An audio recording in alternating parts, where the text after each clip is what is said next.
വെറുതെ ഉണ്ട് ചില ഭർത്താക്കന്മാർക്കൊരു രോഗം, എൻ്റെ പെണ്ണുങ്ങൾ പല ജാതി രോഗക്കാരും ഉണ്ടാവും. ഈ തങ്ങന്മാരടുത്തും മൂല്യന്മാരടുത്തും പോയാലേ അറിയുള്ളൂ ഓരോരുത്തരും വന്ന് കേസറിയുണ്ട് അവനാൻ്റെ പെണ്ണുങ്ങളെ പറ്റി. എന്താ കാര്യമെന്ന് ആലോചിക്കുമ്പോൾ ഒന്നുമില്ല, അമ്മോശാക്ക് മുണ്ടിയത്, സ്വന്തം ബാപ്പ മുണ്ടിയതൊക്കെ ആയിരിക്കും. എൻ്റെ പെണ്ണിനെ ബാപ്പ ആങ്ങളാര് അവരെങ്ങോട്ടൊക്കെയോ കൊണ്ടുപോകുന്നതെന്ന് കുറ്റം പറയാം. ഇത് ഭർത്താക്കന്മാർക്കൊരസുഖം. അത്ര മാനസിക രോഗികളുടെ ശതമാനം വർദ്ധിക്കുക സമൂഹത്തിൽ. ഒന്നും രണ്ടുമല്ല. അത്തരം കേസുകളിലൊരു കാലിയുടെ അടുക്കലും തങ്ങളടുക്കലും വരുന്നതിൻ്റെ ചീട്ടെടുത്താൽ വർദ്ധിച്ചുകൊണ്ടേയിരിക്കുക രോഗികൾ.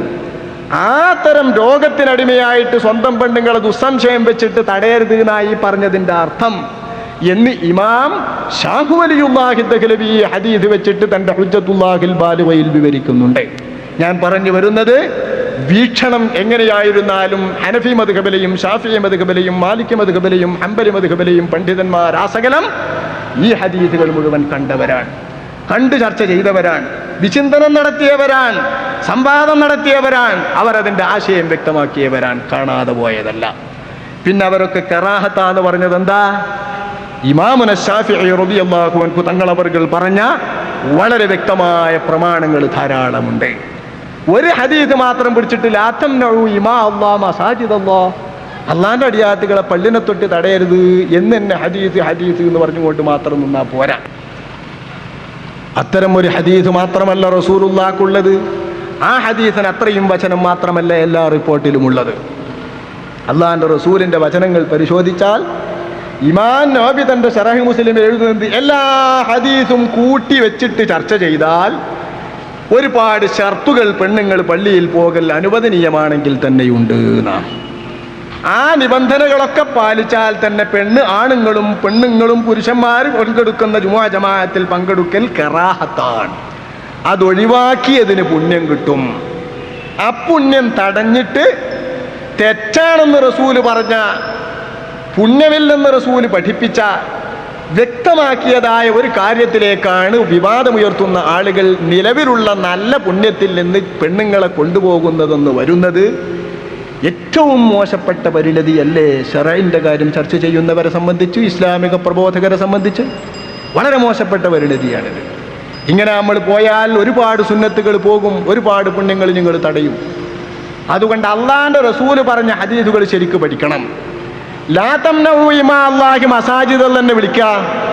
ആ ഹദീസിന്റെ തന്നെ ഏറ്റവും പ്രബലമായ ഹദീസിൽ ഇമാം മുസ്ലിം നിവേദനം ചെയ്തിട്ടുള്ള ഹദീസ്, സ്വഹീഹ് മുസ്ലിം സ്വഹീഹുൽ ബുഖാരി തന്നെ അപ്പുറം പിന്നെ സ്വഹീഹായ ഹദീസ് വേറല്ലല്ലോ, അതുമാത്രമേ സ്വഹീഹുള്ളൂ എന്ന് അറ്റ പഠിച്ചിരിക്കട്ടെ.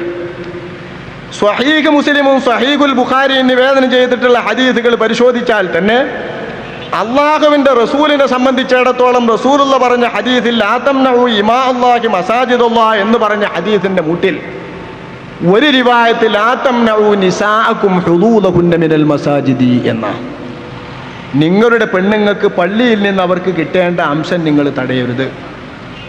എപ്പം?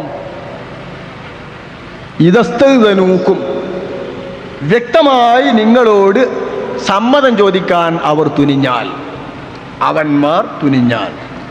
അഷ്റഫുൽ ഖൽഖ് സ്വല്ലല്ലാഹു അലൈഹി വസല്ലം ഹദീസ്. ഇമാം നവവി റളിയല്ലാഹു അൻഹു തങ്ങൾ അവർകൾ ഇതിന്റെ വ്യാഖ്യാനം വിവരിക്കൊണ്ട് സ്വഹീഹ് മുസ്ലിമിന്റെ റിവായത്താണ്. സ്വഹീഹ് മുസ്ലിമിന്റെ റിവായത്തിൽ ഇവരി പറയുന്ന ആ ഹദീസിന് അള്ളാന്റെ റസൂൽ പെണ്ണുങ്ങൾ പള്ളിയിലേക്ക് പോകൽ എങ്ങനെയാന്ന് വിവരിക്കുന്നത് നോക്കി.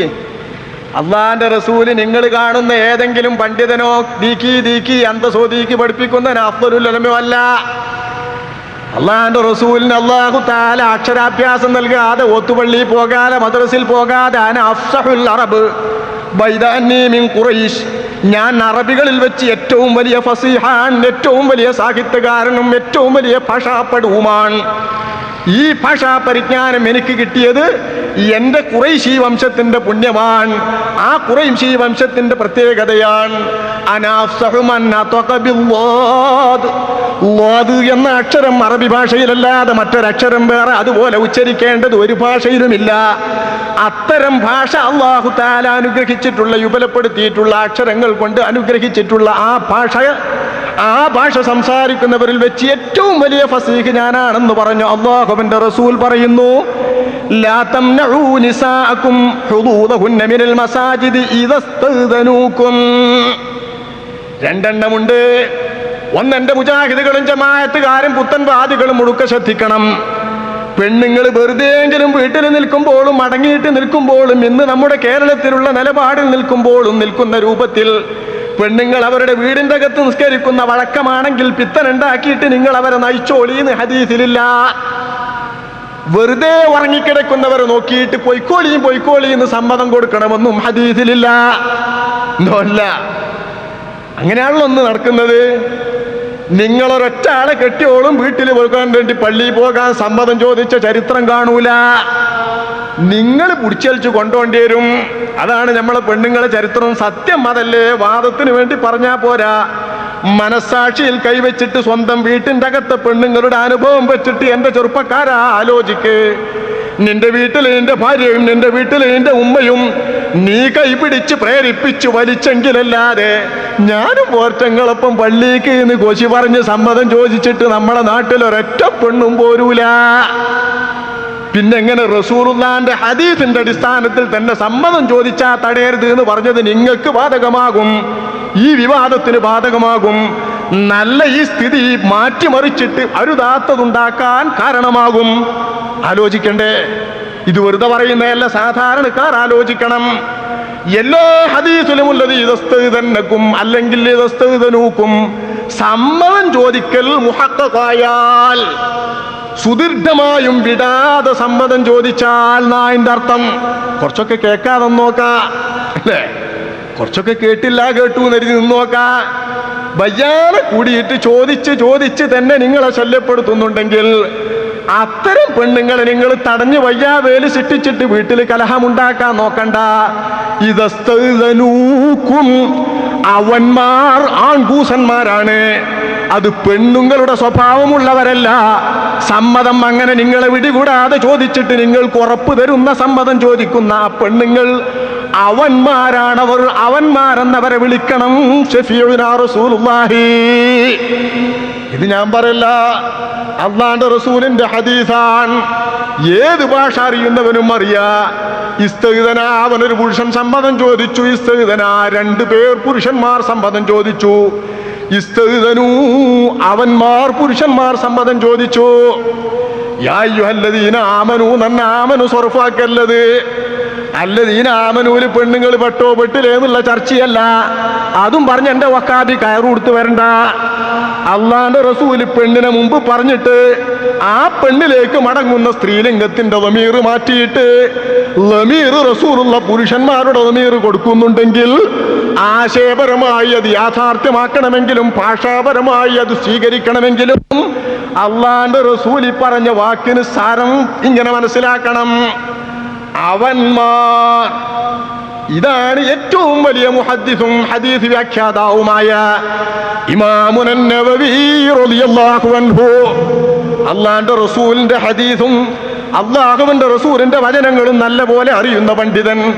പടച്ചവനെ, എൻ്റെ ഈ ഇൽമുകൾ എന്നിലേക്ക് ചേർത്തി പറയാതെ ആളുകൾ കൈകാര്യം ചെയ്യപ്പെടുന്നതാക്കണേ. നീ ഇമാമുന ശാഫിഈ തങ്ങൾ ദുആയിരുന്ന ദുആയാണ്, നിരന്തരം ദുആയിരുന്ന ദുആയാണ്.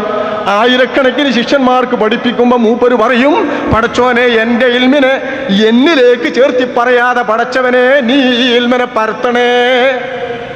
മഹാനായ ഇമാം ശൈഖുൽ ഇസ്ലാം സക്കരിയൽ അൻസാരി റളിയല്ലാഹു അൻഹു വിവരിക്കുന്നു, ഫഖദ് അജാബല്ലാഹു ദഅവതഹു. അല്ലാഹു തആല ഇമാം ശാഫിഈ തങ്ങളുടെ ഈ ദുആ സ്വീകരിച്ചിരിക്കുന്നു. അതുകൊണ്ടാണ് ശാഫിഈ മദ്ഹബിൽ ഒരു മസ്അലയും വഹാബി പറയും പോലെ ഖാല ശാഫിഈ എന്ന് പറയാതെ ഖാല നവവിയ്യു ഖാല റാഫിഈ എന്ന് പറയുന്നതെന്ന് ശൈഖുൽ ഇസ്ലാം സക്കരിയൽ അൻസാരി റളിയല്ലാഹു അൻഹു. മനസ്സിലായോ നമുക്ക്? വഹാബികൾക്കൊരു വാദമുണ്ട്. സാധാരണ ഇമാം ഷാഫിനെ പേര് തട്ടു, നബി ഇമാമിന്റെ കൗല്, റാഫി ഇമാമിന്റെ കൗല്, ശൈഖുൽ ഇസ്ലാമിന്റെ കൗല്, ഫത്തുൽമീന്റെ കൗല്, ഇതാ സുന്നേക്ക് മസാല. ഷാഫിനെ പോലും തട്ടു. ഇത് ഇമാം ഷാഫി ദുആയിരുന്നതാണ്. ഇമാം ഷാഫിയുടെ മനമറിയുന്നവരാണ് സുന്നികൾ, മദ്ഹബുകാർ. അള്ളാഹ് ഉത്തരം നൽകി അങ്ങനെ ആക്കിയാൽ നമുക്ക് മാറ്റാൻ കഴിയൂല. നിങ്ങൾ 10,000 തവണ കാല ഷാഫി എന്ന് പറഞ്ഞിട്ട് ഷാഫി ഇമാമിന്റെ മദ്ഹബിന്റെ മസാല പറഞ്ഞാലും തുഹ്ഫ ഇത്രാം കൊല്ലം പേജ് നമ്പർ എന്ന് പറയുന്ന സ്വീകാര്യത ഈ ഷാഫി സമൂഹം തരൂല. എന്താ കാരണോ? ഇമാം ഷാഫി തങ്ങളുടെ അല്ലാഹുവിനോടുള്ള ദുആന്റെ ഉത്തരാത് അന്നാസു കുല്ലുഹും നബവിയ്യത്തുൻ ഔ റാഫിഇയ്യ ലാ ഷാഫിഇയ്യ. ഇന്ന് മുഴുവൻ ഷാഫിഈ മദ്ഹബുകാരും ഒന്നുകിൽ നബവിക്കാർ അല്ലെങ്കിൽ റാഫിക്കാർ, ഷാഫിഈ എന്ന് പറയുന്നവർക്കാളില്ലാന്ന് മഹാനായ ഇമാം ശൈഖ് സക്കരിയ അൽ അൻസ്വാരി റളിയല്ലാഹു അൻഹുവിനെ പോലുള്ള മഹാന്മാർ സരസമായി വിവരിച്ചിട്ടുള്ള ഇമാം ഷാഫിയുടെ ദുആക്ക് അല്ലാഹു ഇജാബത്ത് നൽകാൻ തിരഞ്ഞെടുത്തിട്ടുള്ള മാന്യ പണ്ഡിതനാണ് ഇമാമുൻ നബവി. ഷാഫി മദ്ഹബിന് നബവി പറഞ്ഞു എന്ന് പറഞ്ഞാൽ അതാ എന്താ എൻ്റെ ഒരു ബലം. ഇമാം ഷാഫി പറഞ്ഞു എന്ന് പറയുമ്പോൾ തോന്നുന്നതിലേറെ നമുക്ക് സ്വീകാര്യതയും ഇനി ഒരു കുഴപ്പമില്ലല്ലോ എന്ന് തോന്നുന്ന, എല്ലാവരും തിരഞ്ഞെടുത്തുക്കൊള്ളൂ എന്ന് തോന്നുന്ന സമ്മിതിയും കിട്ടി ഇമാം നബവി പറഞ്ഞു വന്ന. ആ ഇമാം നബവി പറയുന്നു ഇദസ്തദനൂക്കും എന്ന് തങ്ങൾ പറഞ്ഞത് ഭാഷ അറിയാഞ്ഞിട്ടല്ല. ഈ ഇബ്നു ഹസ്ം എന്ന് പറയുന്ന മനുഷ്യന് പറ്റിയതുപോലെ ഭാഷാപരമായി അമളി പിടഞ്ഞതല്ല, എവിടെയെങ്കിലും അച്ചടിച്ചു വന്നത് പേച്ചതുമല്ല. അള്ളാഹുവിന്റെ റസൂലിന്റെ വാചകത്തിൽ ഇത് വന്നത് സ്വഹീഹ് ശരിയാണ്. ഉമിൽന മുആമലത ദുകൂർ ലിത്വലബിഹിന്ന ഇലാ മജ്ലിസിൽ ദക്കർ ഇലാ മജ്ലിസിൽ ദുകൂർ. ആണുങ്ങൾ എന്ന് അവരെ കുറിച്ച് അള്ളാഹുവിന്റെ റസൂല് പറഞ്ഞു. അവന്മാരെന്ന് ഈ സമ്മതം ചോദിക്കുന്ന പെണ്ണുങ്ങളെ കുറിച്ച് തങ്ങൾ പറഞ്ഞു. അതെന്താണോ? അവന്മാരെന്ന ആണുങ്ങൾ പങ്കെടുക്കുന്ന സദസ്സിലേക്ക് പോകണോന്ന് പറയുന്ന ആൺകൂസത്തികളല്ലാതെ പിന്നാരാ അവന്മാർ? അള്ളാഹുവിന്റെ റസൂൽ ഇതുകൊണ്ടാ അത് പറഞ്ഞത്. അള്ളാഹുവിന്റെ റസൂല് പോലും അവന്മാരായിട്ട് നിൽക്കാൻ മോഹം കാട്ടുന്ന, പുരുഷൻ പോണോർത്തുമൊക്കെ ഞാനും പോരിന് നന്ന് കയ്യും വീഴുന്ന, നിന്നെ ചോദിച്ച് ശല്യപ്പെടുത്തിയിട്ട് നിന്നോട് സമ്മതം ചോദിച്ചു എന്ന് നിനക്ക് ഉറപ്പ് വരുത്തുന്ന അപ്പരുവത്തിൽ പെണ്ണെത്തിയാൽ നിന്റെ ആ പെണ്ണിനെ തടഞ്ഞു കൊയമാന്തരവും കുഴപ്പവും ഉണ്ടാക്കല്ല. അപ്പം കുടുംബം പോവും, കുടുംബം തകരാറാകും, ബന്ധം ശിഥിലമാകും, സ്വയക്കുറങ്ങാൻ കൂടൂല. ഇതാ നബി തങ്ങൾ പറഞ്ഞതിന്റെ സാരം. എന്നിട്ടും നബി കൂട്ടുന്നു വബുയൂതുഹുന്ന ഖൈറുൽ ലഹുന്ന. എന്നാലും ആ പെണ്ണുങ്ങൾ ചിന്തിക്കാൻ ഞാൻ അള്ളാന്റെ നബിയാ. ഞാൻ പറയുന്നു അവരുടെ വീടിന്റെ ഉള്ളിൽ അവരൊറ്റക്ക് കടന്നുറങ്ങുന്ന ആറുണ്ടെങ്കിൽ ആറയാകുന്നു അവർക്ക് ഈ പള്ളിയിലേക്ക് പോകുന്നതിനേക്കാൾ, അതും മദീനത്തെ എൻ്റെ പള്ളിയിലേക്ക് എൻ്റെ ജമാഅത്തിന് വരുന്നതിനേക്കാൾ പുണ്യവും കൂലി ലഭ്യമാകാനും ആഖിറത്തിൽ സ്വർഗം കിട്ടാനും നല്ലതെന്ന് ശഫീഉനാ റസൂലുള്ളാഹി. അള്ളാഹുവിന്റെ റസൂൽ വിവരിക്കുന്നത് നോക്കൂ. അപ്പം പറയോ ഖാബ് വരഹാബി വരെ ഹദീസ് മുദറജ, ഒരഹാബി ഹദീസ് വരും ഹദീസ് മുങ്കർ. എന്ത് മുദറജ്, എന്ത് മുങ്കർ, എന്ത് കുന്താറ്റൊക്കെ ഹദീസ് അറിയാ. മുങ്കർ എന്ന് പറഞ്ഞാൽ എന്താണോ ഒന്നായിട്ട് എഴുതുക. ഇതിനെപ്പറ്റി എഴുതാൻ എത്ര വിവരാവർക്ക് അറിയോ? ഹദീസിന്റെ വ്യാഖ്യാനത്തിലെ വിവരമുള്ളൊരു കൂട്ടരല്ലോ. അഷ്റഫുൽ ഖൽഖ് സ്വല്ലല്ലാഹു അലൈഹി വസല്ലമ തങ്ങളുടെ ഈ ഹദീസ് മുങ്കറാണ്. ഈ ഹദീസ് മുങ്കറ. എന്താ കാരണം? ഇതിനേക്കാൾ വലിയ സ്ഥിരപ്പെട്ട ബുഖാരിയിലും മുസ്ലിമിലും ഈ കഷ്ണല്ല. ബുഖാരിയിലും മുസ്ലിമിലും വബുയൂതുഹുന്ന ഖൈറുൽ ലഹുന്ന എന്ന കഷ്ണല്ല. പിന്നെ ഇതിലുള്ളത് അബൂദാവൂദില്. അത് ഓല ഭാഷ കേട്ടോ, എൻ്റെ കയ്യിൻ്റെ അല്ല. അബൂദാവൂദില് അയിലാ കൊണ്ടേറ്റ് സ്വഹീഹുൽ ബുഖാരിയിലും മുസ്ലിമിലും ഉള്ളതിനെതിരായിട്ട് അബൂദാവൂദ് കണ്ട ഹദീസ് മുങ്കർ. ഔസത്തിനും സിഖത്തിനും എതിരായിട്ട് ഒരു റാവി ഹദീസിൽ പറഞ്ഞാ അത് മുങ്കർ. എന്താ അറ്റ മുങ്കർ പഠിച്ചോ? എന്ത് മുങ്കറായി പറയുന്ന? എവിടെയായി മുങ്കർ? അതും ഇരിക്കട്ടെ, ഈ ഹദീസ് അബൂദാവൂദിൽ ഇല്ലെങ്കിൽ അബൂദാവൂദ് അല്ലാത്ത കിതാബിലുണ്ട്, ഒരുപാട് കിതാബിലുണ്ട്.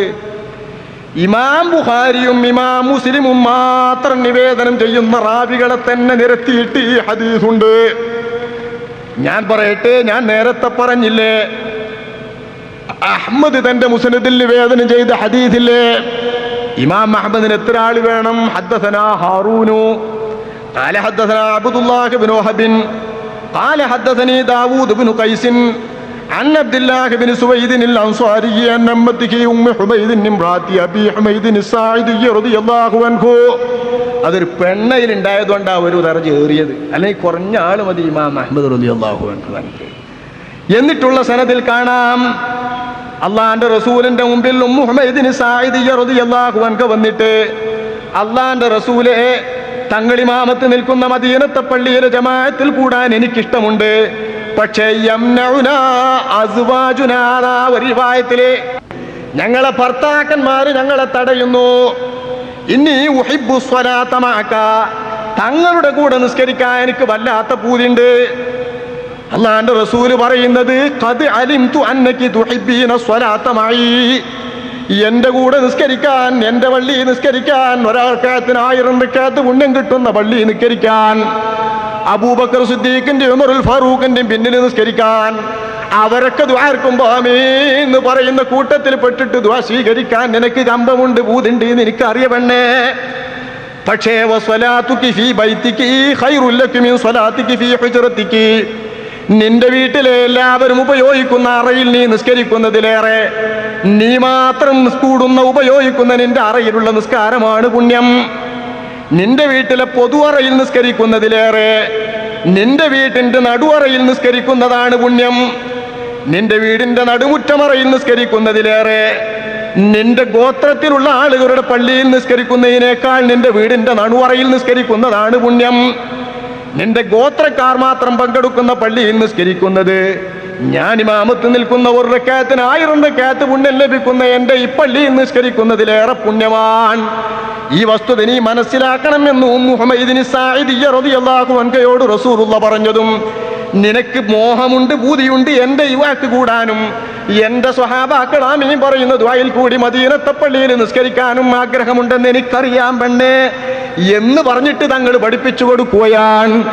ഈ പുണ്യം ആഖിറം മാത്രം മോഹിച്ചവരാണ് ഉമ്മു ഹുമൈദിന് സായിദിയ്യ എന്നതുകൊണ്ട് ബഹുമാനപ്പെട്ട ഉമ്മു ഹുമൈദ് സായിദിയ്യ റളിയല്ലാഹു അൻഹ ഫഅമറത് ഫബുനിയ ലഹാ മസ്ജിദും ഫീ അഖ്സാ ശൈഇൻ മിൻ ബൈതിഹാ വഅദ്ലമിഹി, താൻ താമസിക്കുന്ന വീട്ടിൽ നിന്നും ഏറ്റവും ഇരുട്ടാർന്ന ഏറ്റവും അറ്റത്തുള്ള അറയിൽ തനിക്ക് മാത്രം നിസ്കരിക്കുന്ന ഒരിടം ഉമ്മു ഹുമൈദിന് സായിദിയ്യ എന്നവർ കണ്ടെത്തി ഉണ്ടാക്കി. അവിടെ നമസ്കരിക്കുകയായിരുന്നു അവരുടെ പതിവ്. ഹത്താ ലഖിയത്തില്ലാഹ അസ്സ വജൽ, അല്ലാഹുവിനെ കാണുന്നത് വരെ, വഫാത്ത് വരെ. ഇമാം അഹ്മദ് നിവേദനം ചെയ്ത ഹദീസാ. ഈ ഹദീസിന്റെ റാവികളിൽ, ഞാൻ വിവരിച്ച റാവികളിൽ ഏതെങ്കിലും ഒരാൾ ഹദീസ് സ്വീകരിക്കാൻ പറ്റാത്ത വൈറു മഖബൂലാണെന്ന് ഏതെങ്കിലും വക്കാബിക്ക് പൊതു ചർച്ചയിലോ ഈ സ്റ്റേജിൽ നേരിട്ട് വന്നാലും പറ്റും, തെളിയിക്കാൻ പറ്റുമെങ്കിൽ അത് ആ ചർച്ച പറ്റും എന്ന് പറയുന്നത്. അതിനാ പി അബ്ദുൽ ഖാദിർ മൗലവി എന്ന് പറഞ്ഞ തുറന്ന വെല്ലുവിളി. അതൊക്കെ ചർച്ച ചെയ്യാലോ. ഈ പറഞ്ഞ ഹദീസ് തന്നെ, വബുയൂത്തുകുന്ന ഖൈറുൽ ലഹുന്ന എന്ന ഹദീസ് തന്നെ ഇമാം ബുഖാരിയും ഇമാം മുസ്ലിമും നിവേദനം ചെയ്താൽ അംഗീകരിക്കുന്ന റാവികൾ, അതേ റാവികൾ വെച്ചിട്ട് ബഹുമാനപ്പെട്ട ഇമാം ഹാക്കിം തന്റെ മുസ്തദറക്കിൽ രേഖപ്പെടുത്തിയത് കാണാം. വബുയൂത്തുകുന്ന ഖൈറുൽ ലഹുന്ന, അവാം ഇബ്നു ഹൗശം എന്നവരെ തൊട്ട്, ഹൗശബ് എന്നവരെ തൊട്ട്, അവാം ഇബ്നുൽ ഹൗശബ് എന്നവരെ തൊട്ട് നിവേദനം ചെയ്ത ആ റിവായത്ത് സ്വഹീഹുൽ ബുഖാരിയും മുസ്ലിമും നിവേദനം ചെയ്യുന്ന അംഗീകരിക്കുന്ന റാവികൾ മാത്രമേ ആ സനദിലുള്ളൂ. എന്നിട്ടും പറയും ബുഖാരിയിലും മുസ്ലിമിലും കാണാത്തത് കൊണ്ട് ഹദീസ് മുൻകറോൻ. എന്ത് മുൻകർ? മുൻകർ എന്ന് പറഞ്ഞ ഒന്ന് ആദ്യം വരികയാണോ? എന്താ മുൻകർ എന്ന് പറഞ്ഞാൽ ഒരു ഹദീസിലില്ലാത്ത വേറൊരുത്തുണ്ട് എവിടെയെങ്കിലും വരികയാണ? അത് സ്വഹീഹ് മുസ്ലിമിന്റെ തലക്ക നോക്കിയാൽ മതി. തലക്ക, വേറെ എവിടെയും പോണ്ട. തലവാചകം ഇതൊന്നും കാണാതെ ഒടുക്കത്തിൽ എവിടെയെങ്കിലും പരിഭാഷി കാണുന്നതല്ലേ ബല് പഠിക്കൂ. അത് തിരഞ്ഞെടുത്തിട്ടല്ലേ ബല ക്ലാസ്സിൽ പഠിപ്പിക്കൂ. അതല്ലേ ഇനി ലേണിംഗ് സ്കൂൾ കൊണ്ടുള്ള ഉപകാരം. എന്നെങ്ങനെയാ ഇവർ പഠിക്കുക? തലക്കെന്ന അവസാനം വരെ കിതാബ് ഓതി കൊടുക്കാൻ ഇവർക്ക് പറ്റൂല. അപ്പോൾ സ്വീപ്പാവും. തങ്ങളുടെ ചിന്തകൾ മുഴുവൻ പിഴച്ചതാന്ന് മനുഷ്യൻ തിരിച്ചറിയും. അതുകൊണ്ട് തെരഞ്ഞെടുത്തിട്ടുള്ള ഹദീസ് എടുത്തിട്ട് ആ തെരഞ്ഞെടുത്തത് പോലെ പഠിപ്പിക്കണം. ഇതാണ് ഇവരുടെ ക്ലാസ്. അതുകൊണ്ട് മുങ്കർ എന്നുള്ളത് എന്താണ് സ്വഹീഹ് മുസ്ലിമിന്റെ തുടക്കത്തിൽ ഇമാം മുസ്ലിം വിവരിച്ചെന്ന് മാത്രം ഞാൻ വിവരിക്കാം. തുടക്കം മറിച്ചിട്ട് നോക്കിയാൽ കാണുന്ന പേജിൽ തന്നെ കാണും. അലാമത്തുൽ മുങ്കരി ഫീ ഹദീസിൽ മുഹദ്ദിസി, മുങ്കർ ഞാൻ എൻ്റെ ഹദീസിൽ എടുക്കൂല, എൻ്റെ കിതാബിൽ പറയൂല എന്നിട്ട് മുമ്പ് പറയാം. എന്താ മുങ്കർ? ഒരു മുഹദ്ദിസിന്റെ ഹദീസിലെ മുങ്കർ എന്ന് പറഞ്ഞാൽ ഇദാ മാ ഉരിമത്തി റിവായത്തുഹു ലിൽ ഹദീസി അലാ റിവായത്തി ഗൈരിഹി മിൻ അഹ്ലിൽ ഹിഫ്ദി വൽറിളാ, താൻ റിപ്പോർട്ട് ചെയ്തിട്ടുള്ള ആ ഹദീസിന്റെ വചനം തന്നെക്കാൾ യോഗ്യതയും മനപ്പാടവും സംതൃപ്തിയുമുള്ള ഹദീസിന്റെ പണ്ഡിതന്മാർ അംഗീകരിക്കുന്ന ഏറ്റവും ഉറപ്പുള്ള വലിയ മഹാന്മാരുടെ റിവായത്തുമായി തട്ടിച്ചു നോക്കിയാൽ ഖാലഫത്ത് റിവായത്തുഹു റിവായത്തഹും, ഇദ്ദേഹത്തിൻ്റെ റിവായത്ത് മറ്റുള്ളവരുടെ റിവായത്തോട് പഠകവിരുദ്ധമാകും. ആ ഹദീസും ആ റിവായത്തും ഈ റിവായത്തും അതിൽ പോണോന്നാ പറഞ്ഞു വെച്ചാൽ ദീ പോണ്ട, ദീ പോണ്ടാന്നാ പറഞ്ഞു വെച്ചാൽ അതിൽ പോണോ. വലം തക്കത് തുവാഫിഖുഹാ, മുന്തിയവരുടെ റിവായത്തിനോട് ഒപ്പിക്കാൻ വേണ്ടി പരിശ്രമിച്ച ഒക്കാൻ അടുക്കി കൂടില്ല. ഒക്കല് പിന്നെയല്ലേ ഇമാം മുസ്ലിമിന്റെ സ്വരം. വലം തക്കത്, ഇയാളുടെ റിവായത്ത് അടുക്കയാവുക പോലുമില്ല. തുവാഫിഖുഹ, അയാളെക്കാൾ മുന്തിയവരുടെ റിവായത്തിലുള്ളതിനോട് ഒപ്പിക്കാൻ നോക്കിയാൽ ഒക്കാൻ അടുക്കയാകുന്ന സ്വഭാവം പോലുമില്ല. ഒക്കൂല എന്നല്ല, ഒക്കാൻ അടുക്കയാകുക പോലുമില്ല. അങ്ങനെ ഘടകവിരുദ്ധം. എവിടെ അലാതം ഇമാ അല്ലാഹി മസാജിദ് അല്ലാഹി ഇദസ്തഗ്ദനൂക്കും എന്ന് ചോദിച്ച അള്ളാന്റെ റസൂലിന്റെ ഹദീസുമായിട്ട് ബുയൂത്തുഹുന്ന ഖൈറുല്ലഹുന്ന എന്നത് ഇടയുന്നത്? ആശയപരമായി എന്തൊരു വിയോജിപ്പും എന്തൊരു അസാംഗത്യവും എന്തൊരു പൊരുത്തക്കേടും അതിലുള്ളത്? ബുദ്ധിയുള്ള ആരെങ്കിലും പറയും. അള്ളാന്റെ അടിയാത്തികൾ അവന്മാർ നിങ്ങളോട് സമ്മതം ചോദിച്ചാൽ സമ്മതം ചോദിച്ച് ശല്യപ്പെടുത്തുന്നെങ്കിൽ നിങ്ങൾ അവരെ തടഞ്ഞ് കുഴപ്പമുണ്ടാക്കണ്ട. ബുയൂത്തുഹുന്ന ഖൈറുല്ലഹുന്ന, അവർക്ക് നല്ലത് അവരുടെ വീടിൻ്റെ അകത്തുനിന്ന് നിൽക്കരിക്കുക, അവർക്ക് പള്ളിയിൽ പോകുന്നതിലേറെ പുണ്യമെന്ന് തങ്ങളെ ഹദീസ് രണ്ടും കൂടി എവിടെയാ സംയോജിക്കാതിരിക്കൽ? ഇങ്ങനെ ഏറിയാ പറ്റുമോ? തൊട്ടടുത്ത് തന്നെ ഈ വഹാബി വരൂന്ന് ഇമാം മുസ്ലിമിനറിയാം. ഇത് ചൊല്ലിക്കൊടുക്കുമ്പോൾ ഇമാം മുസ്ലിം തങ്ങൾ എന്തിനാ അത്ര പരത്തി പറഞ്ഞത് ഞാൻ സത്യത്തിൽ ആലോചിച്ചിരുന്നു. എന്തിനാ അത്ര പരത്തി പറയുന്നത്? ഈ പറഞ്ഞുകൊണ്ട് തന്നെ സംഗതി മനസ്സിലായല്ലോ. എന്നാൽ ഇമാം മുസ്ലിം തങ്ങൾ പരത്തി പറയുന്നത് കറാമത്ത്, അള്ളാഹു മഹാനർക്ക് നൽകുന്ന കറാമത്ത്. ഈ അക്ഷരവൈരികളായ വഹാബികളും മുജാഹിദും ജമാഅത്തും ഒന്നും തിരിയാത്തവരെ കൊയമാന്തരത്തിലാക്കൂന്ന് ഇമാം മുസ്ലിം തങ്ങൾക്ക് അള്ളാഹു മനസ്സിലിട്ട് കൊടുത്തിരിക്കാം. ആ തിരിച്ചറിവ് കൊണ്ട് അള്ള പറയിച്ചതായിരിക്കാം. ബാക്കിയും തുടരുന്നു. എന്താണത് സ്വീകരിക്കാതിരിക്കാനുള്ള ന്യായം എന്ന് പറഞ്ഞിട്ട് മഹാനർ പറയുന്നത് നോക്കൂ. ലിഅന്ന ഹുക്മ അഹ്ലിൽ ഇൽമി വല്ലദീ യുഅറഫു മിൻ മദ്ഹബിഹിം, എന്തെന്നാൽ ഈ ഹദീസിന്റെ ഫന്നറിയാവുന്ന പണ്ഡിതന്മാരുടെ വിധി, അവരുടെ അഭിമതം എന്താണ് എന്ന് പണ്ടേ അറിയപ്പെട്ടിട്ടുള്ളതും ഫീ ഖബൂലി മാ യതഫറദു ബിഹിൽ മുഹദ്ദിസ് മിനൽ ഹദീസ്, ഒരു ഹദീസിന്റെ തുണ്ടിൽ നിന്നും ഒരു മുഹദ്ദിസ് മാത്രം പറഞ്ഞ വാചകം സ്വീകരിക്കുന്നതിൽ ഹദീസിന്റെ പണ്ഡിതന്മാരുടെ വിധി എന്താണെന്നും അവരുടെ അഭിമതവും വീക്ഷണവും എന്താണെന്നും അറിയണമെന്നുണ്ടെങ്കിൽ അത് അയ്യകൂന ഖദ് ശാറക സിഖാതി മിൻ അഹ്ലിൽ ഇൽമി വൽ ഹിഫ്ദി, ഇദ്ദേഹം വളരെ ഖണ്ഡിതമായും ഇൽമിന്റെ അഹ്ലുകാരും ഹിഫ്ദുകാരുമായ വലിയ റാവികൾ പറഞ്ഞ ഹദീസിന്റെ അതേ ഭാഗം ഫീ ബഅദി ഒരു ിലും ഇദ്ദേഹവും റിവായത്ത് ചെയ്യുക ഒരു ഹദീസ്. അതിൽ അവരോട് യോജിച്ച് തന്നെ ഇയാളുടെ ആ റിവായത്തും വരുക. ഫൈദാ ഉജിദ ദാലിക, അങ്ങനെ റിവായത്ത് ചെയ്ത ഭാഗത്തിൽ തന്നെ പോലെ അത് റിവായത്ത് ചെയ്ത ആളുകളുടെ ആ തുണ്ടും ഈ തുണ്ടും ഒരേ വിധം യോജിച്ച് വന്നാൽ മറ്റ് ബലപ്പെട്ടവരുടെ അടുക്കൽ ഒന്നുമില്ലാത്ത ഏതെങ്കിലും ഒരു തുണ്ട് ഹദീസിന്റെ വാചകം ഈ മുഹദ്ദിസ് കൂട്ടിയത് അയാളിൽ ഏറെയുള്ളത് കണ്ടാൽ ഏതെങ്കിലും ഒരു റിവായത്തിൽ ഖുബിലത്ത് സിയാദത്തുഹു, ആ സിയാദത്ത് സ്വീകരിക്കുക തന്നെ ചെയ്യും. അത് മുങ്കറല്ല, അങ്ങനെ തെറ്റിദ്ധരിക്കണ്ട എന്ന് വട്ടത്തിൽ മനസ്സിലാക്കേണ്ടവർക്ക് വട്ടത്തിൽ ഇമാം മുസ്ലിം റളിയല്ലാഹു അൻഹു തന്റെ സ്വഹീഹ് മുസ്ലിമിന്റെ മുഖദ്ദിമയിൽ ആരംഭത്തിൽ തന്നെ പറഞ്ഞത്, സ്വഹീഹ് മുസ്ലിമിന്റെ പ്രാരംഭ പേജ് മറിച്ചു നോക്കിയാൽ കാണാം. അതല്ലേ ഇവിടെ ഉള്ളത്?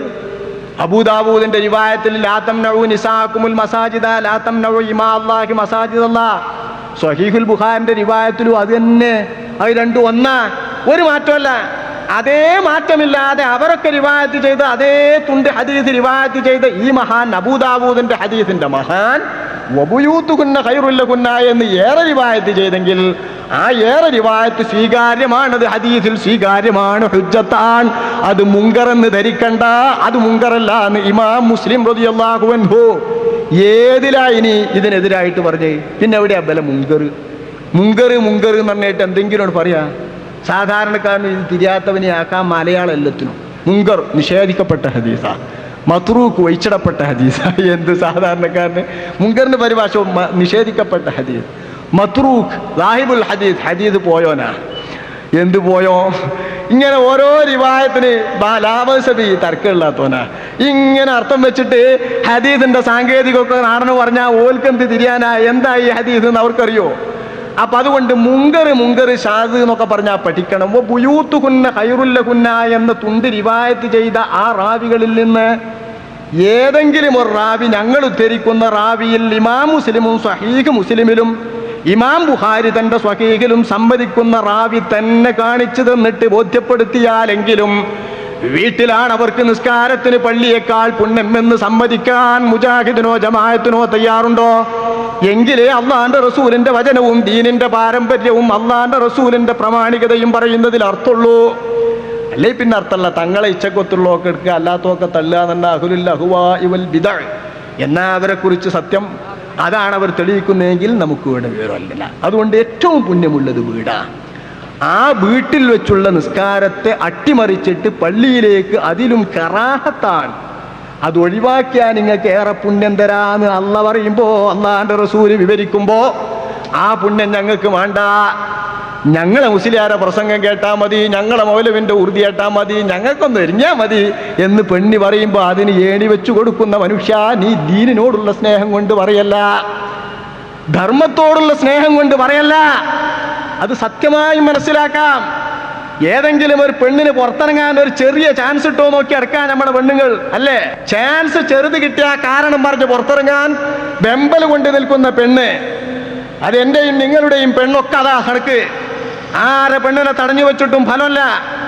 ഈ വിധത്തിൽ വന്നിരിക്കുന്ന പെണ്ണുങ്ങളുടെ അഭിവാഞ്ച ഒന്നുകൂടി ഉത്തേജിപ്പിക്കുമാർ അവർക്ക് പള്ളിയിലും കൂടി അവകാശമുണ്ട്. ഞങ്ങളെ ചുറ്റുകൊണ്ട് മുറിച്ച പള്ളിയല്ലേ, ഞങ്ങൾ സംഭാവന ചെയ്ത പള്ളിയല്ലേ എന്ന് അവർക്ക് പറഞ്ഞ് മൂച്ചുമക്കെട്ടിട്ട് അവരെ മുഴുവൻ പള്ളിയിലേക്ക് കൊണ്ടുവന്നിട്ട് ഉള്ള പുണ്യം തടഞ്ഞ എന്റെ മൂമിനീങ്ങളെ, അള്ളാന്റെ റസൂലിന്റെ ദീനിന്റെ പേരിൽ ഇത് ചെയ്യല്ല. മറ്റെന്തെങ്കിലും ദുഷ്ടലാക്കണ്ടെങ്കിൽ അത് പറഞ്ഞോ ചെയ്തോ, സംഘടന വേണമെങ്കിൽ ചെയ്തോ. അള്ളാന്റെ റസൂലിന്റെ ദീനിന്റെ പേരിൽ അത് അരുത്. ഇത് അരുത് എന്ന് പറയുന്നതാണോ തെറ്റ്? ഇതരുത് എന്ന് പറയാനുള്ള അവകാശം പണ്ഡിതന്മാർ ഏറ്റെടുക്കുന്നതാണോ പൗരോഹിത്യം? ഇതിനാണ് പൗരോഹിത്യം എന്ന പേരെങ്കിൽ ഞങ്ങളത് 1000 കൈനീട്ടി സ്വീകരിക്കുന്നു ആ പേര്. പണ്ടേ നിങ്ങൾ പലപ്പോഴും പല പേരുകളും സുന്നികൾക്ക് തന്നിട്ടുണ്ട്. ആ പേരുകളൊക്കെ ചരിത്രം വായിക്കുമ്പോൾ ഞങ്ങൾക്ക് സുന്ദരമായി തോന്നിയിട്ടുണ്ട്. എന്നും പേരാ. പണ്ടൊരു കാലത്ത് നിങ്ങൾ ഖുറാഫി എന്ന് വിളിച്ചു, ഞങ്ങളത് സ്വീകരിച്ചു. അള്ളാന്റെ റസൂലിനെ വിളിച്ച പേരാ. റസൂലുള്ള മാഷറും റസൂലുള്ള നരകവും റസൂലുള്ള സ്വർഗമൊക്കെ പറഞ്ഞപ്പോൾ മക്കത്തെ മുശ്രിക്കീങ്ങൾ പാടി മമാത്തും സുമ്മ ഖബറും സുമ്മ ഹശുറു ഹദീസു ഖുറാഫത്തിൻ യാ ഉമ്മി. ഇതൊക്കെ ഖുറാഫിയുടെ വർത്താനല്ലേ? മാഷർ, ഉയർത്തെഴുന്നേൽപ്പ്, ഖബറ്, സ്വർഗം, ഇതൊക്കെ ഖുറാഫിയുടെ വർത്താനാന്ന് മക്കത്തെ മുശ്രിക്ക് പറഞ്ഞു. അപ്പേര് നിങ്ങൾ ഞങ്ങൾക്ക് തന്നില്ലേ? അന്ന് ഞങ്ങളത് സ്വീകരിച്ചു. ഖുറാഫി എന്ന് പറയുന്നത് അള്ളാന്റെ തഖ്ദീറാ. നിങ്ങൾ തരുന്ന പേരൊക്കെ മുന്തിയതാണ്. പിന്നെ നിങ്ങൾ മലയാളം നന്നായപ്പോൾ തന്ന പേര് യാഥാസ്ഥിതികൻ. മലയാളം മറിച്ചു നോക്കി, സാധാരണക്കാരനും ഭാഷ പ്രാപ്യമായി, എല്ലാവരും മലയാളം വായിക്കുന്നവരായി മാറി. അന്ന് എല്ലാ മലയാളം വായിക്കുന്ന ചെറുപ്പക്കാരനും പഠിച്ചു യാഥാസ്ഥിതികൻ എന്ന് പറഞ്ഞാൽ ഉള്ളതിൽ ഉറച്ചു നിൽക്കുന്നവനാറിൻ്റെ അർത്ഥമാണ്. ശരി, സുന്നികൾക്ക് ഈ പേര് കൊടുത്താൽ പറ്റൂല. ആ ചെറുപ്പക്കാർ കുട്ടികളൊക്കെ അതിൻ്റെ കൂടെ പോകും. ഉള്ളതിൽ ഉറച്ചിക്കുന്നവർ അവരാ, ഞങ്ങൾ മാറുന്നവരാ എന്ന് പറയും. സംഗതി ശരിയാ, അവർ മാറിയൊരു കയ്യും കണക്കില്ല. അങ്ങനെ സരസമായി പ്രസംഗിക്കുന്ന സുന്നി പ്രസംഗം നിങ്ങൾ എത്രയോ കേട്ടിരിക്കും, എനിക്കതിന് നടക്കില്ല. എമ്പാടും മാറ്റത്തിൻ്റെ ആളുകളായി കൂട്ടര്. യാഥാസ്ഥികൻ സുന്ദര. ഇന്നിപ്പം നിങ്ങൾ പറയുന്നത് പുരോഹിതൻ ആവട്ടെ. പുരോഹിതൻ ഞങ്ങൾ സമ്മതിക്കുന്നു. പുരോഹിതൻ മുമ്പേ നടക്കുന്നവരാണ് ഞങ്ങൾ. നടന്നിട്ട് കാണിച്ചു കൊടുക്കും. നിങ്ങളെമാതിരി വാക്കല്ല, ഇങ്ങനെയാണ് ജീവിക്കേണ്ടത് എന്ന് മുമ്പേ നടന്നിട്ട് കാണിച്ചു കൊടുക്കുന്നുണ്ടവൻ എന്ന ഭാഷയിൽ ഇതിൻ്റെ അർത്ഥം. മതചടങ്ങുകൾക്ക് നേതൃത്വം നൽകുന്നവൻ എന്നാണ് അതിൻ്റെ ചടങ്ങ്. അതിൻ്റെ അർത്ഥം ഞങ്ങൾ സ്വീകരിക്കുന്നു. മതചടങ്ങുകൾക്ക് നേതൃത്വം നൽകുന്നവരായി സമുദായം എന്നും അംഗീകരിക്കുന്നവർ ഞങ്ങളുടെ പണ്ഡിതന്മാരെയാണ്, സുന്നി പണ്ഡിതന്മാർ, നിങ്ങളെയല്ല. സത്യം അതാണ്. അസൂയ ഗുണത്തിനല്ല, അസൂയക്ക് മരുന്നില്ല. അതുകൊണ്ട് അസൂയയുള്ളവർ പോയി തൊലഞ്ഞോ. സുന്നി പണ്ഡിതർ സമൂഹം വഴിയെ നടക്കുന്നവരും നയിക്കുന്നവരുമായി തന്നെ സ്വീകരിക്കും. പുരോഹിതർ തന്നെയാണ് ഞങ്ങൾ. പക്ഷേ അപരമതസ്ഥരെ കളിയാക്കാനാണ് നിങ്ങൾ ഈ പദം ഉപയോഗിക്കുന്നതെങ്കിൽ ദയവ് ചെയ്ത് വർഗീയതയ്ക്ക് പുതിയ മാനം നൽകരുത്, പുതിയ രൂപം സൃഷ്ടിക്കരുത്. ഞങ്ങളിത് വെറുതെ പറയുകയല്ല. തീപ്പൊരി പാറിച്ചാൽ വർഗീയത പാറുന്ന നാടാണ്. ഇതുവരെ നിങ്ങൾക്ക് പല മതക്കാരുമായി വൈരമുണ്ടാക്കാൻ പലതരത്തിലും സാധിച്ചു. ഇനി പുരോഹിത വർഗമെന്നും പൗരോഹിത്യമെന്നും ഏതെങ്കിലും ഒരു മതത്തിന്റെ മേലിൽ പറഞ്ഞു വരുന്ന തരത്തിലുള്ള വാചകം മുസ്ലിമീങ്ങളുടെ മേൽ പറഞ്ഞിട്ട് ആ പദത്തിന്റെ ഗൗരവം നിങ്ങൾ മറ്റ് സമുദായക്കാരെ ധരിപ്പിച്ചിട്ട് ന്യൂനപക്ഷമാവുക എന്നതിൽ നമ്മോടൊപ്പം നിൽക്കുന്ന ഇവിടുത്തെ ക്രിസ്ത്യാനികളെയും അവരുടെ മതത്തിന്റെ സ്വഭാവവുമാണ് അത് എന്നൊക്കെ നിങ്ങൾ വിരട്ടി ഉണ്ടാക്കി കൊടുത്തിട്ട് അവർക്ക് കൂടി നമ്മോട് വൈരമുണ്ടാക്കുന്ന പരുവത്തിൽ നിങ്ങൾ എത്തിച്ചാൽ അതിന്റെ പാപഭാരം നിങ്ങൾ ഏറ്റെടുക്കേണ്ടി വരും. മുജാഹിദുകളെ, പൗരോഹിത്യം എന്ന് പറഞ്ഞാൽ പോരാ. ജമാഅത്തുകാരനും മുജാഹിദുകാരനും മലയാളമെങ്കിൽ സമുദായം ഇന്ന് തെളിഞ്ഞിട്ടുണ്ട്. സമുദായം തിരിച്ചറിഞ്ഞിട്ടുണ്ട്. നിങ്ങൾ പഠിപ്പിച്ചിട്ടല്ല, നിങ്ങൾ പഠിപ്പിച്ചപ്പോഴാണ് എല്ലാവരും പഠിച്ചതെന്നാ. ആട്ടെ, നിങ്ങൾ പഠിപ്പിച്ചപ്പോൾ പഠിച്ചുകൊണ്ടുള്ള പാപം നിങ്ങൾ ഏറ്റെടുത്തോ, എന്നാ ഗുണം നിങ്ങൾക്ക് തരാം. വിദ്യാഭ്യാസം കൊണ്ടും നിങ്ങൾ പഠിപ്പിച്ച വിദ്യാഭ്യാസം കൊണ്ടുമുള്ള നേട്ടങ്ങൾക്കൊപ്പം കോട്ടം ഏറ്റെടുത്താൽ നേട്ടങ്ങൾ നിങ്ങൾക്ക് തരാം. നേട്ടമൊക്കെ നിങ്ങൾ ഭാര്യ, കോട്ടമൊക്കെ ഞങ്ങളെ മേലു, ഞങ്ങളെ നേതാക്കളെ മേലു, അത് സമ്മതിക്കില്ല. അതുകൊണ്ട് പുരോഹിതം പൗരോഹിത്യം എന്നൊക്കെ പറഞ്ഞ് കുഴപ്പമുണ്ടാക്കരുത്. അത് ഞാൻ വെറുതെ പറയുന്നതല്ല. അനുഭവത്തിന്റെ വെളിച്ചത്തിൽ മറ്റ് സമുദായക്കാരെ സംബന്ധിച്ചിടത്തോളം പലരും പറഞ്ഞുണ്ടാക്കുന്നതും ഇത്തരം വാചകങ്ങളെ കൊണ്ടുണ്ടാക്കുന്നതിനും മലയാളത്തിൽ ഇത്തരം വാദങ്ങൾ ഉപയോഗിച്ച, പദങ്ങൾ ഉപയോഗിച്ച എല്ലാ മതക്കാർക്കും ഇതറിയാം. ആ പദം വെച്ചിട്ട് ഞങ്ങളെ മതം പൗരോഹിത്യത്തിന്റെ മതമാണ് എന്ന് മറ്റുള്ളവർ ആരോപിക്കുന്നുണ്ട് എന്ന് അവരെങ്ങാനും തിരിച്ചറിഞ്ഞിട്ട് നിങ്ങൾക്കും ഞങ്ങൾക്കും മേലെ ചാടി വീണാൽ അതിന്റെ പാപഭാരം നിങ്ങൾ വഹിക്കേണ്ടി വരും. അതും കൂടി അറിഞ്ഞിട്ട് മതി. പക്ഷേ ഭാഷ കൊണ്ട് നിങ്ങൾ തോപ്പിക്കണ്ട. നിങ്ങൾ എന്ത് പറഞ്ഞാലും ഞങ്ങൾക്ക് ഒത്തേ വരുള്ളൂ. പക്ഷെ ഭാഷ കൊണ്ട് അല്ലാഹു തആല നിങ്ങൾക്ക് നൽകിയിരിക്കുന്നത് ശപിക്കപ്പെട്ട എന്തൊക്കെ പേരുണ്ടോ അതൊക്കെയാണ്. പേരുകൊണ്ട് നമ്മളെ പറയുമ്പോൾ അതൊക്കെ അങ്ങനല്ലേ.